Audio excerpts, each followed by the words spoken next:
আসসালামু আলাইকুম।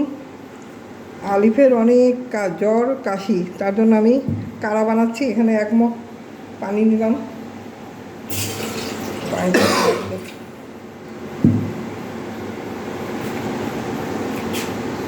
পানিটা একটু ফুটুক, না অল্প অল্প গরম হোক পানিটা।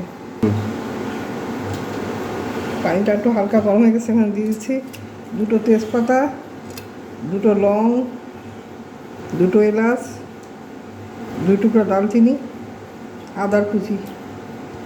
এটাই কিছুক্ষণ জাল হবে, তারপর আমি এর মধ্যে চা পাতা দেবো। এটা জালক,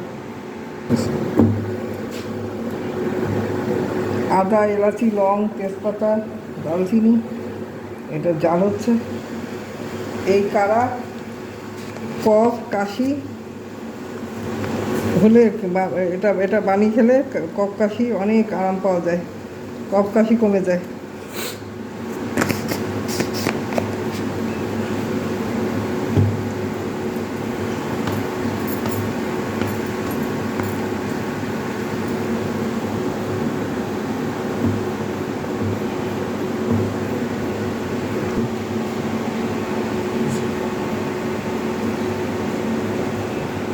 এভাবে কাড়া বানিয়ে খেলে কফ কাশি যে কষ্ট থেকে অনেক আরাম পাওয়া যায়, কফ কাশি কমে যায়। এবার এটা আমি ঢেলে ছেঁকে নেব।